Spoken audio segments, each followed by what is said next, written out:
Bob Fox, welcome to Partnering Leadership. I'm thrilled to have you in this conversation with me.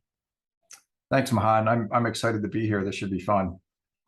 Bob, can't wait to get some of your thoughts and insights on the future of work. You and I have had some great conversations, and I was mentioning to you, I'm going to have you come back repeatedly on the podcast to tell the audience about that future of work as we reinvent and reimagine it. But would love to first get to know you a little bit better and your background. Whereabouts did you grew up? And how did your upbringing impact the kind of person you've become, Bob? Mahan, well, first, let me start out and say I am really excited about this period of time that we're in. Never before in never before in history have we really kicked everybody out of the office and have had the opportunity to rethink how we work. So I'm really looking forward to that part of the conversation. As for me, I grew up in Philadelphia, and it's a little community called Chestnut Hill. There's a lot of, I'll say, great architecture there. Frank Furness, Luke Kahn, Robert Venturi all had, houses that were there. And so I was kind of fascinated with those. My father was an architect. And so obviously he had a big influence on my life. He would take me into the office on weekends, and I'd be the kid that was like busting the copy machine all the time. I feel lucky because they had some model shops in there, and he would just be working, and I'd be running around the office, and they had band saws and table saws and belt sanders, and I feel lucky I've got all my digits because I was like 10 years old and was playing with these machines. So I think that helped with my creativity, and I was always kind of fascinated with art and drawing, and I think had a talent there for that, for that kind of expression. So I wonder, as you saw your dad as an architect and had a chance to go to his office, did you aspire to grow up and become an architect? I know you were good at it, but is that what you wanted to always to do? No, I was actually his worst critic because I'd say that we lived a very maybe middle class lifestyle, and I had friends who had all these great toys, and I wasn't able to have those toys. So I think that inspired me to work hard. But I was like always pressing my dad to aspire to bigger and better things. You wanted bigger toys. Right. Yes. So you were also very athletic. I found out that you actually were the 1975 Pennsylvania State Champion in road, track, and time trial for bicycle racing. That is incredible. Yeah, Mahan, I think that is the one thing that really kind of kept me out of trouble as a young kid. I guess I bought a bike early on, and I was really inspired. The guy that owned the bike shop kind of took me under his wing, and I just wanted to kind of go out and ride and go touring. He says, "Have you ever thought about racing?" And I was like, "No." So he kind of puts me on this training program, and I wind up winning the first race that I ever entered. Oh, wow. And so that kind of led me to a career. It was all of that was as a junior, which was basically 15 to 18 years old. And so I think that really gave me something to focus on and aspire to, and really put all my energy and effort into. And so I never got into drugs or drinking or any of those other nefarious kinds of activities. And I imagine it must take an intense amount of training for you to be able to do well, let alone win. So you must have spent a lot of time training. Oh, it was a lot of time on the bike. Yeah. I mean, we would do rides that were anywhere from, probably 40 to 60 miles a day, in many cases. The beginning of the year, we'd go down south where it was a lot warmer, and we'd be doing 100-mile days. So that part of the season was always the roughest because it was like getting your body reacclimated to riding the bike and back into shape. But I think it required a discipline and a focus, and there was a lot of camaraderie, I think, that came out of that as well. So Well, now I know, Bob. A couple of months ago, we were sitting at an economic club luncheon and talking about biking, and I was thinking it would be nice to go out biking with Bob. I am not going to go out biking with a former champion, state champion in biking. Mahan, all of that muscle is worn away. I think you could probably keep up with me now. So you built that muscle and that strength, but eventually you went to architectural school, even though, again, you had that love and that talent, but wanted to do something different that or more than your dad. Why did you pursue architecture to study at Temple? Well, I think there's probably a an interesting story there too, because I continued racing. I was studying radio, television, and film initially, and I was like, I couldn't figure out what I was going to do, in that industry. And so there came a point in my life where I felt like, oh my God, I got to get serious. What am I going to do, when I get older? And I just felt this natural attraction to architecture. I felt like I knew it. I was comfortable in it. I had the skills. And so that was really the inspiration. I think I shocked the hell out of my dad. And actually, one of the things I was kind of interested in was designing bridges. I've always been fascinated with long span structures, and so, but he did not want me to become an engineer.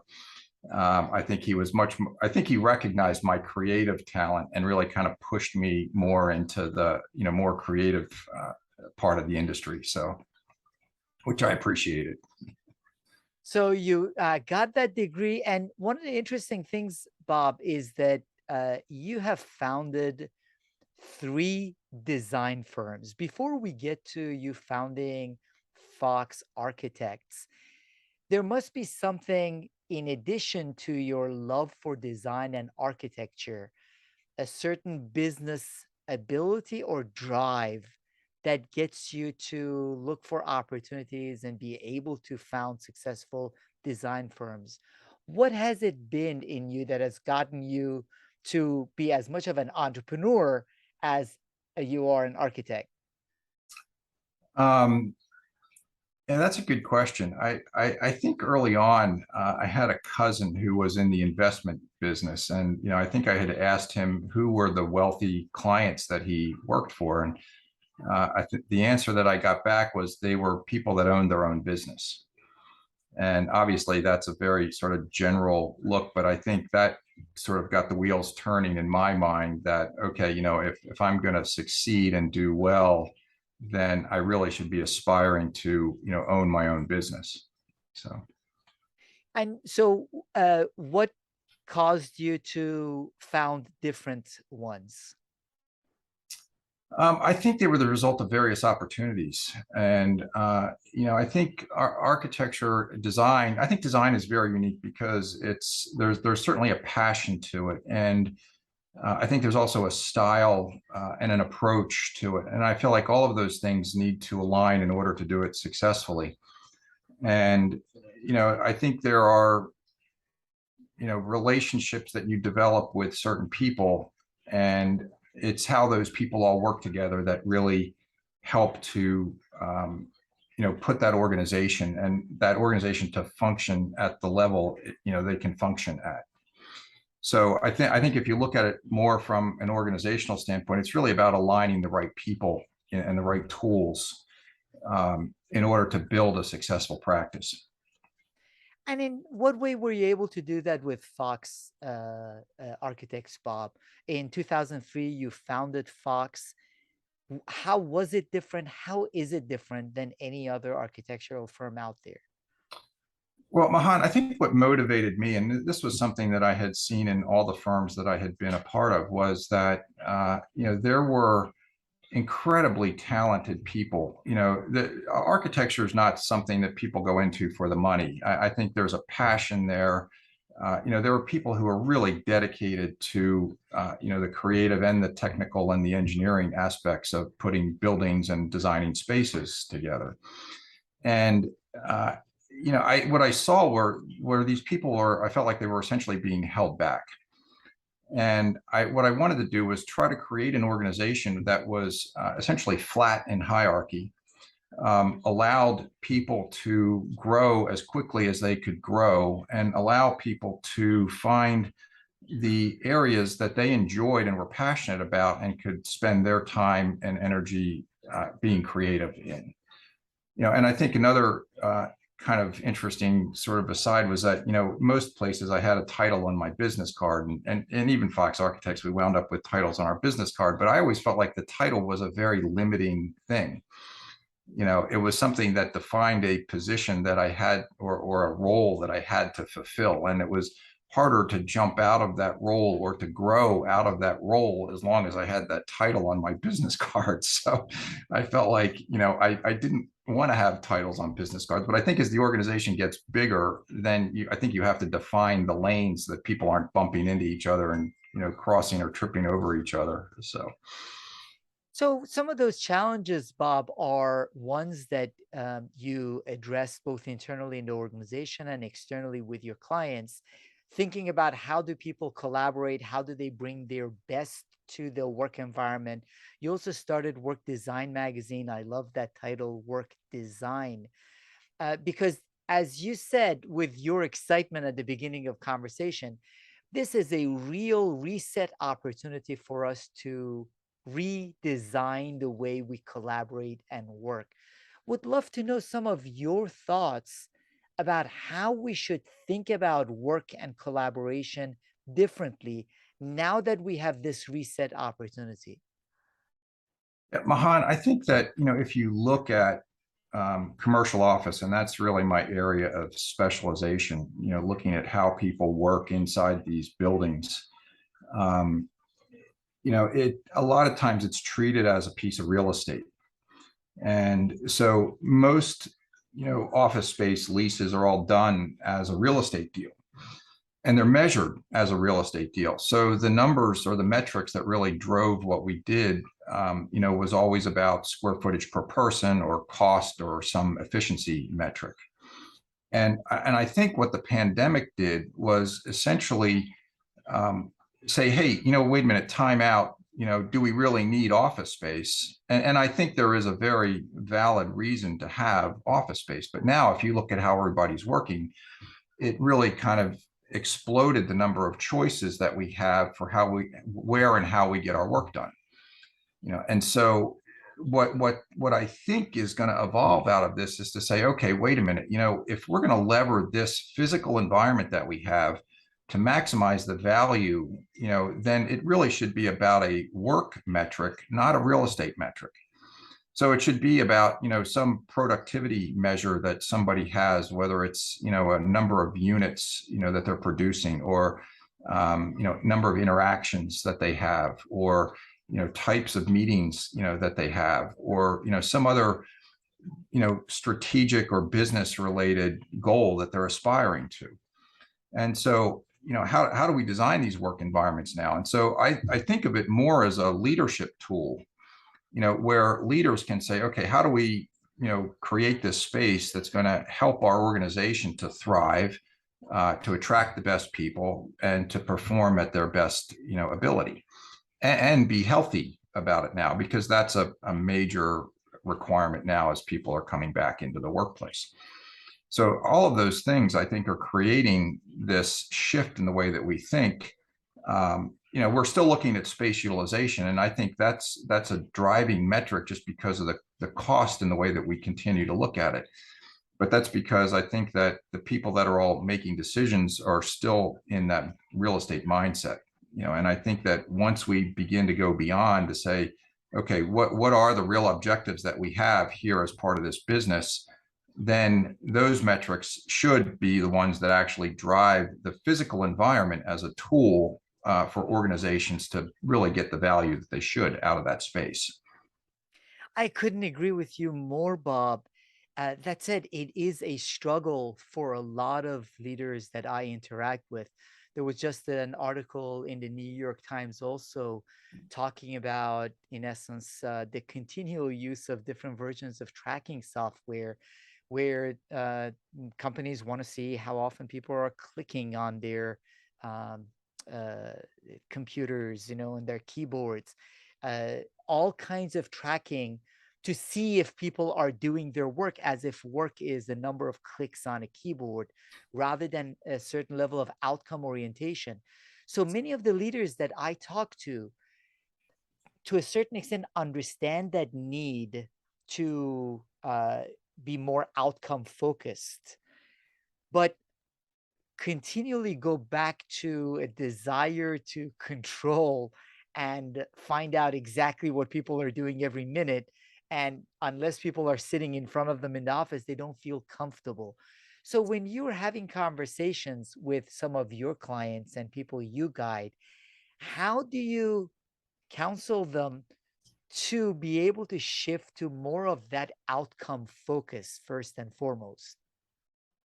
Yeah, I think if you think of, the culture of the organization is probably one of the primary reasons for bringing people together. You're looking to align certain types of behavior. You're looking to have people support each other, and there's a set of values that usually are driven through the organization by the leadership that everyone's expected to uphold.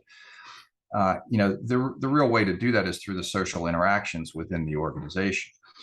But the physical environment, I think, really has a lot to do with that. So if a leader is talking about, creating a much more collaborative atmosphere, that leader needs to create the space that's going to support that kind of activity. And he needs to really walk the talk. So, if a leader is saying we need to be more collaborative, but there's, a big corner office with a secretary or somebody sitting out front.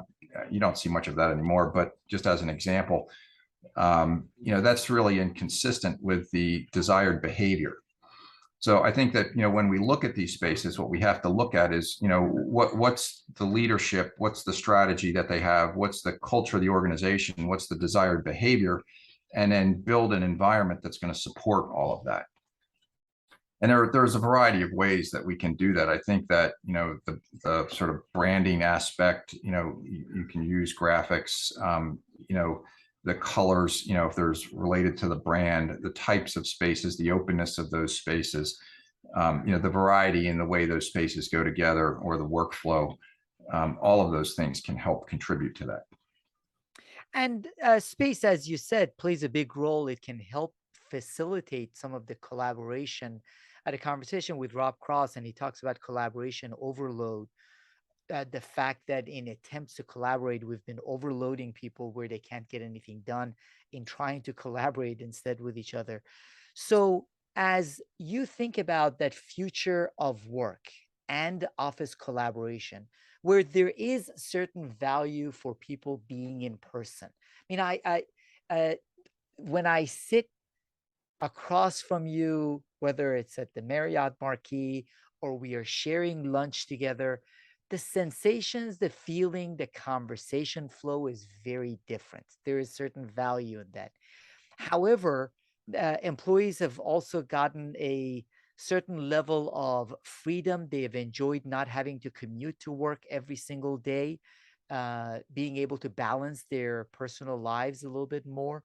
So, how do you guide leaders in thinking through how to most effectively use the office for the elements that bring value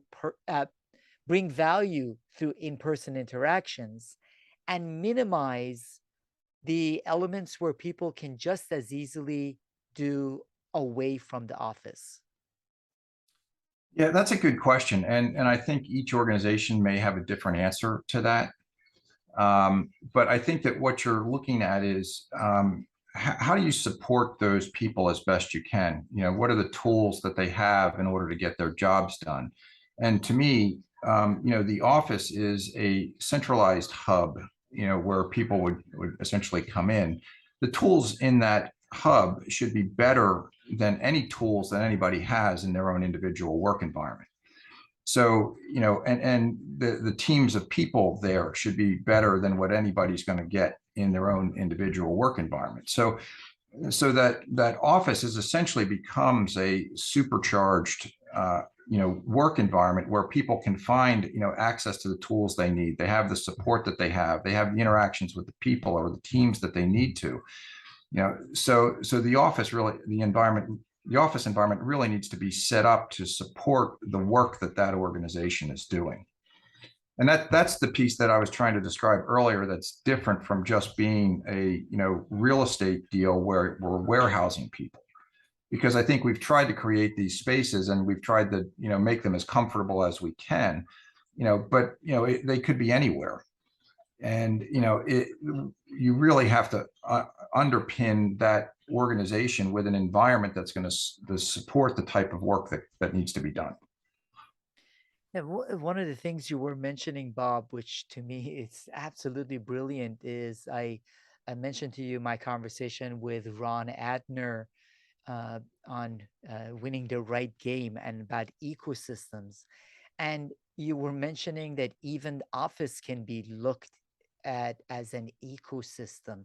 So looking at offices differently.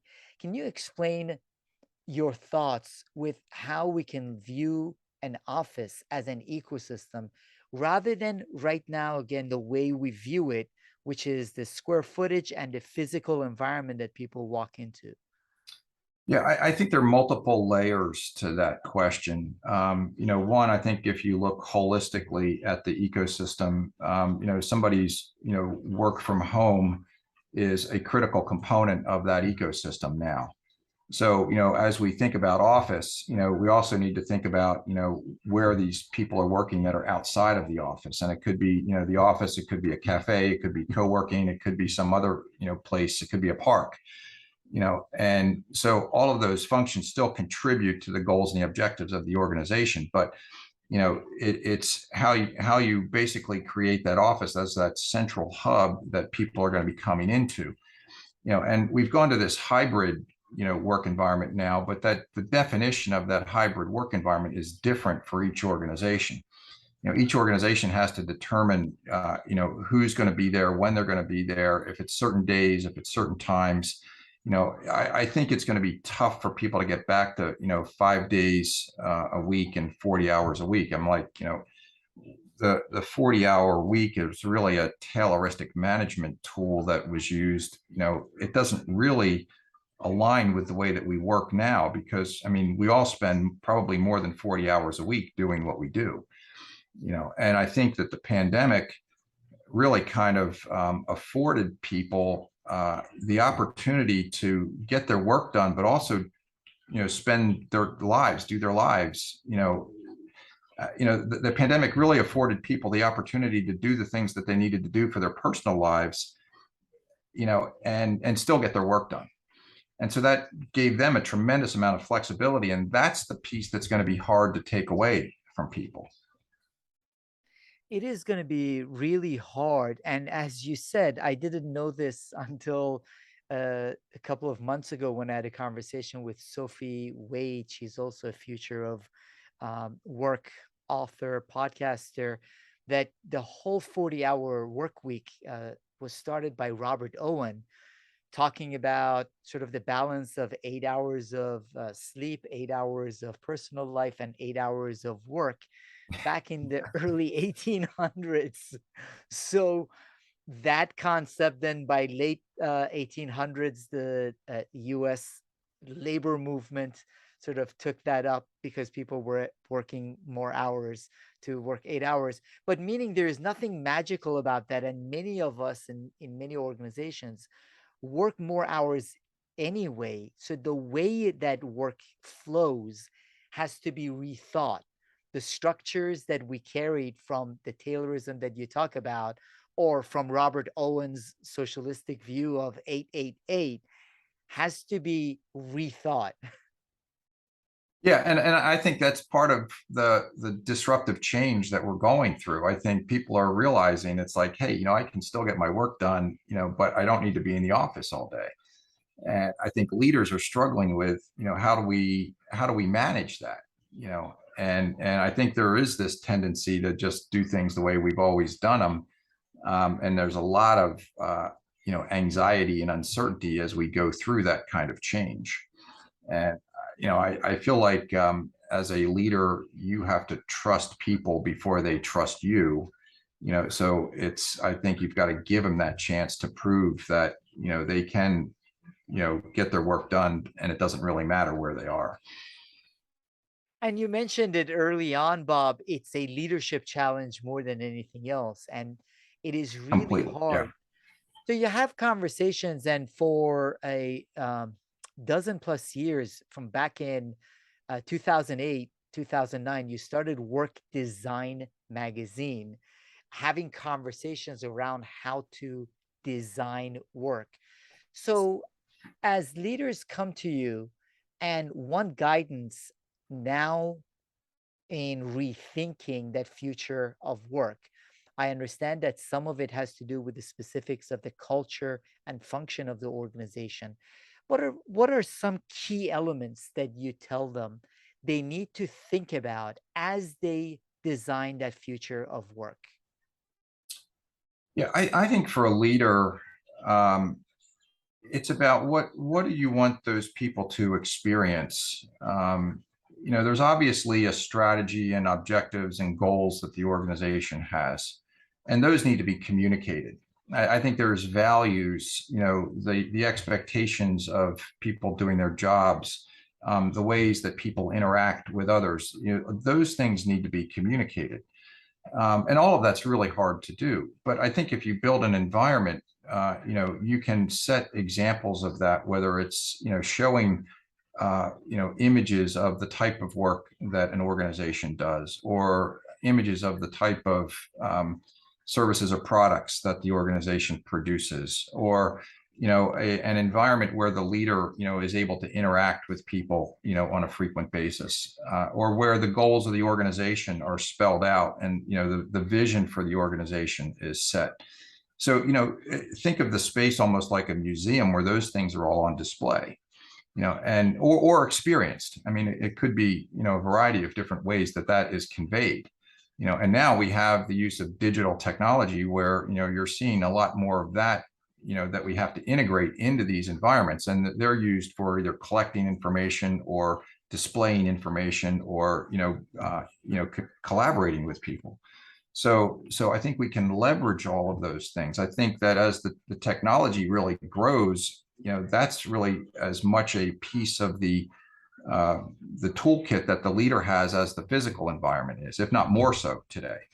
So. So, are there any technological tools that you typically recommend right now? There are a lot of different ways where people track who is where, when, so they can collaborate and they can end up being in the office at the same time with their peer group. So, lots of different tools being tested out. Are there any go to tools that you typically recommend? That's a good question. I don't know if I have a good answer for that. No worries about that. Now you started Fox Architects back in 2003. So in what ways have the way you collaborate and work changed over these almost 20 years? And projecting into the future, in what ways do you think they will change moving into the future? Yeah, Mahan, I think we've always been a very people-focused group. I mean, that's just, I think, deep in the culture. I think we've always tried to delegate as much responsibility to people as we can. And I think we've always tried to have the support and the backup systems there, to protect and help people, as much as we can. It's a very collaborative process that we employ. So, somebody starts out, putting ideas for a project together, but they usually get pinned up on a wall. Those ideas would get criticized. Constructive criticism will help to shape what that project looks like. So there's a lot of interaction and exchange of ideas that goes through that process. And I think that's part of the value of the problem solving process, because we're getting, diverse ideas. And I think that's one thing that we've tried hard to do, is try to maintain a diversity of backgrounds of people to bring a variety of different types of ideas, because somebody's going to look at a problem very differently than I might look at it. And, I can't be, sort of stuck on my, solution. I've got to listen to the way that other people present solutions, because that might be better or might contribute to something that we're struggling to solve for a particular project. So I think it's that very open, very collaborative, very dynamic process that we go through. Um, we're also a sort of a multidisciplinary firm. So we have people that are specialized in, the aspects of office buildings.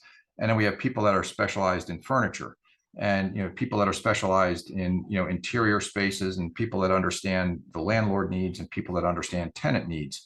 So all of those various disciplines, really need to interact and share ideas, or otherwise we're not really providing the value and the service that we can. So. And are those interactions primarily, I know over the past couple of years, many of them must have been remote through use of technology.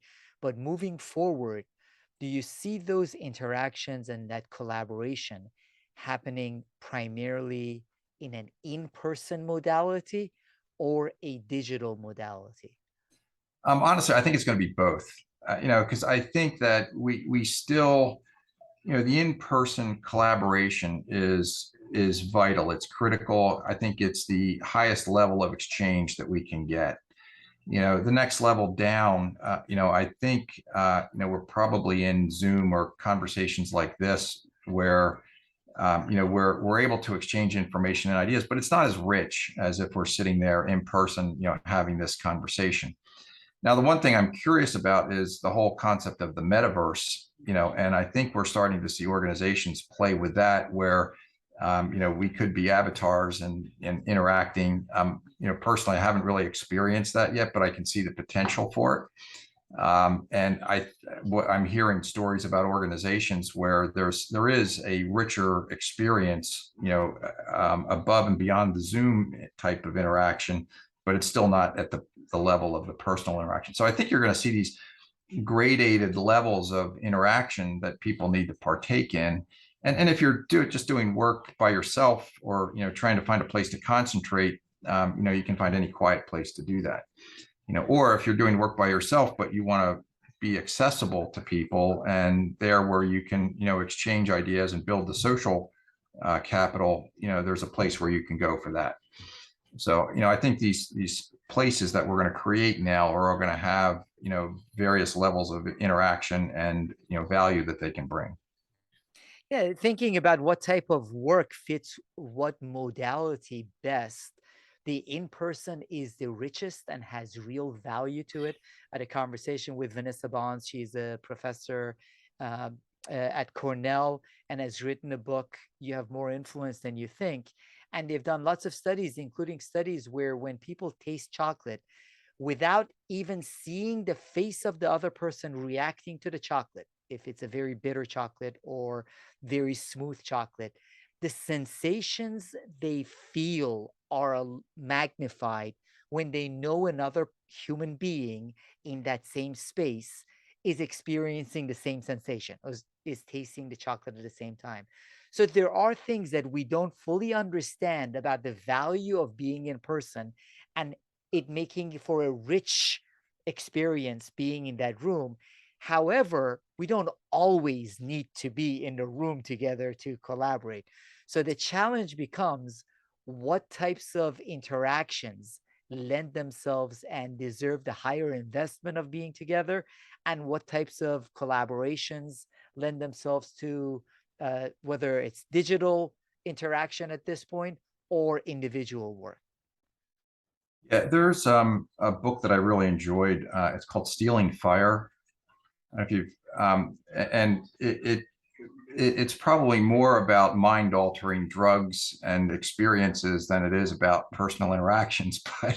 But I think it reinforces the value of those personal interactions. And the one that I really loved was the example that they gave about the Navy SEALs, where they had to go on a 30-mile hike, but they would all essentially be able to communicate with minimal interactions.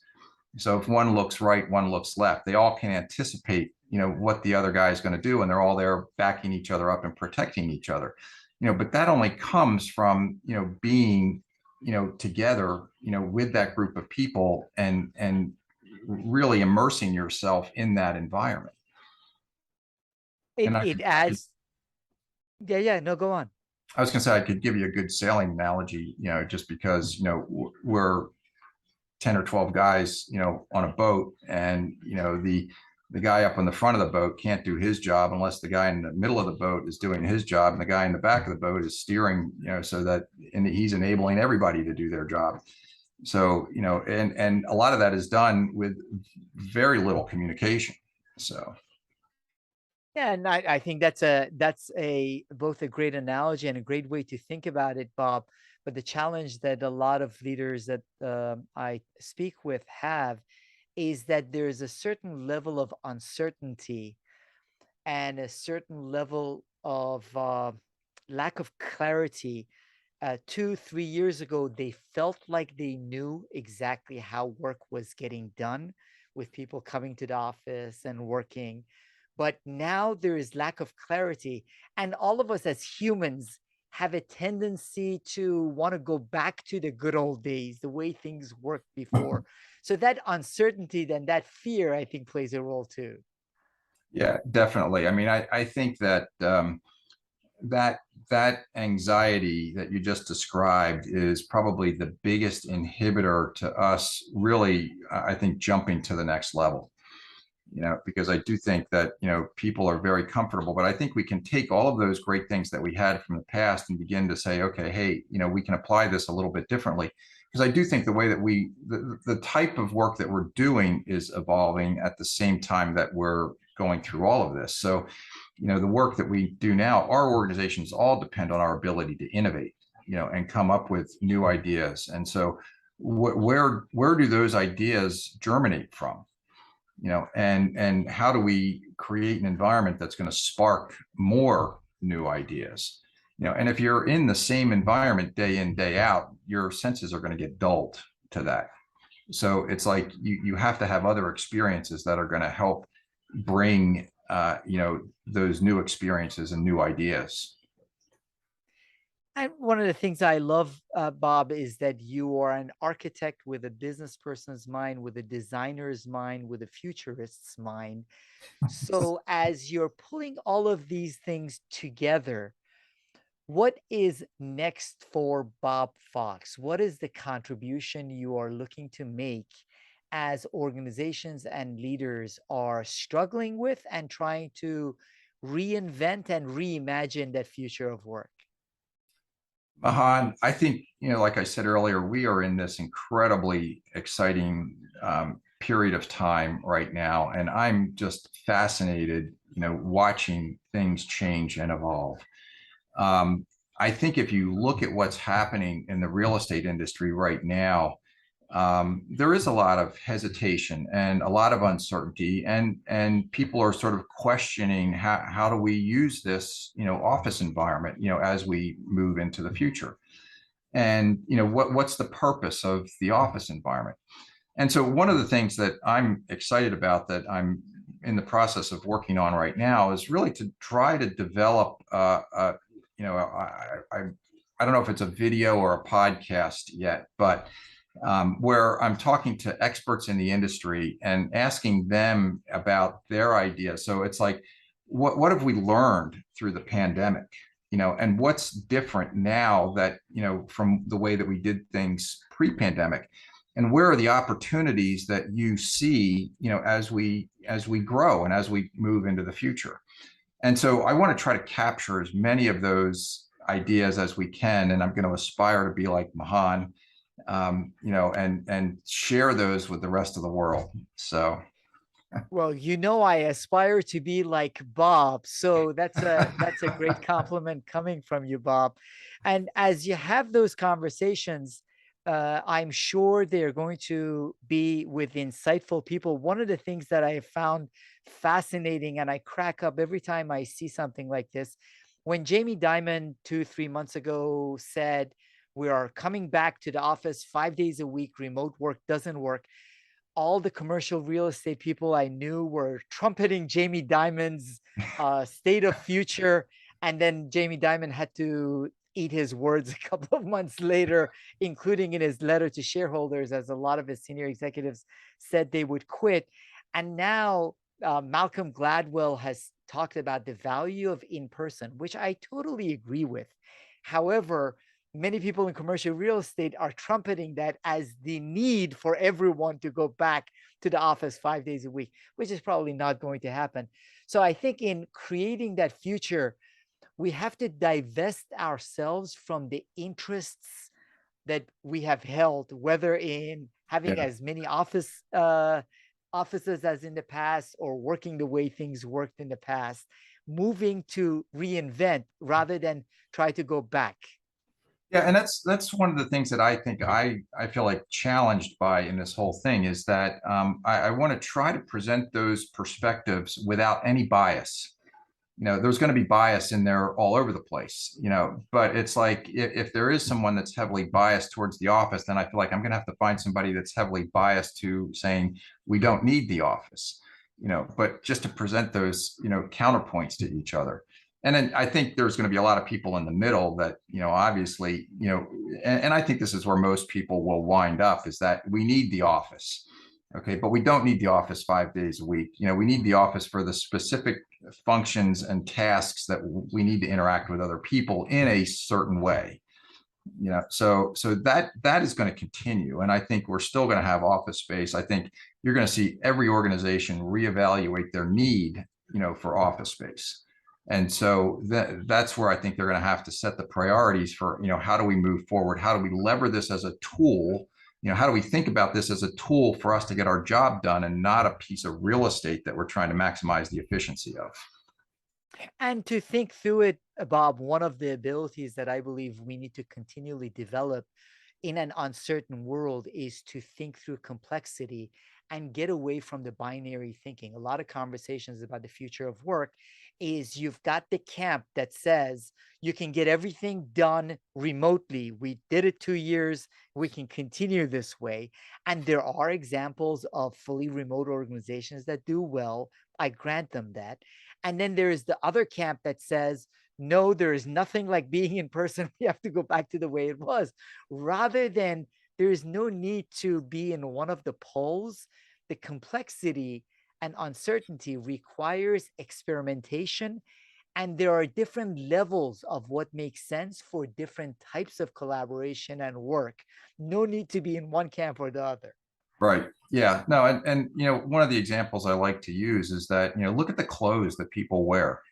Nobody wears the same clothes, and so think of your office space in the same way. But, the office space is essentially the clothes for the organization. So, you've got to put on what's appropriate, and then the space needs to be appropriate to support that organization. Yeah. So I think that's one of the things that, we'll spend a lot more time talking about as we move into the future. So as you've done all of these great things, Bob, I know your wife has been fully supportive of you in all respects. What is the role that she's played? And I would love to know how the two of you met and why she chose to marry you. Well, we met playing volleyball. She actually blocked one of my spikes at the volleyball net. And I'm like, where did you come from? And then we tried to play doubles, on the beach, and we had a lot of fun. But I think we were the two that were probably fighting the most at the same time because we were both very competitive. But she's the planner, and I'm the dreamer. Okay, so I think that's where we actually get along very well. And so she's the one that's like meticulous about, taking care of all of the like dotting the I's and crossing the T's. And I'm thinking of the big picture, where are we going? What are we going to do kinds of things. So, Well, you are a dreamer and a planner too. You mentioned the yacht racing, and you in 2016 you won your class racing to Bermuda, beautiful island, and I love it there, but I've never sailed there. And then 2018 you were first to finish, although you said that does not mean I one. So you mentioned yacht racing as a great leadership development tool. In what way does racing serve as a leadership development tool in your view, Bob? So, I think if you think about it, I've got a 44-foot boat. I need 10 or 12 guys to essentially race that boat effectively. There's a tremendous amount of communication that's involved, with, changing sails or trimming sails. So, the boat has a relatively narrow groove that, once you're in that groove, the performance of the boat increases, very exponentially.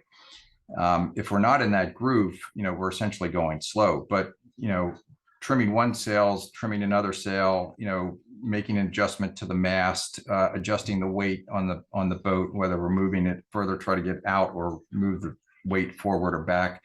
We're adjusting to the wind, we're adjusting to the water, to the current.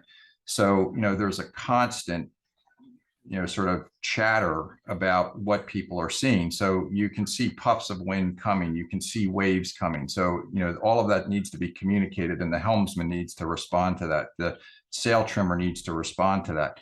So you don't want anybody to not be communicating, what they see. But the boat is also long enough that I can't hear what the guy at the front of the boat is saying. So we also have to be able to communicate non-verbally, in those situations. And I have to be able to anticipate a lot of what is going to be happening with that crew. On a long voyage, the requirements really go up exponentially. I mean, there's safety, there's first aid, there's food, there's, watch schedules. There's all of the equipment and maintaining the boat in good order. All of that stuff has to be paid attention to. We can be 300 or 400 miles offshore, and I can't call 911 if I need help.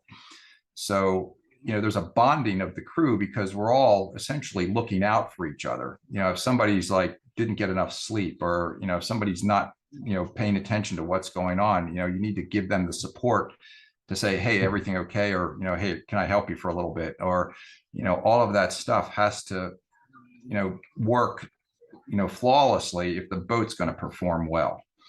So, everybody has to essentially take care of everybody else. And I think that's where the real leadership skill comes in, and operating it, or racing a yacht. So What a a funny story, beautiful, a funny yeah. story I'll share is that the race that we won in 2018, we were first to finish, but we corrected to fourth place. But I had bought that boat 28 days before the race, and I thought, okay, I have a high level of confidence in the boat because I knew the boat. They had won the race 2 years ago. It was set up by professionals. It had everything on it that I could need, for an offshore race. My crew, I knew my crew. We'd sailed together for years. I had a very high level of confidence in the crew. It was 12:30 at night where it's pitch black, it's pouring rain, it's blowing 40 knots. I got bolts of lightning coming down all around me.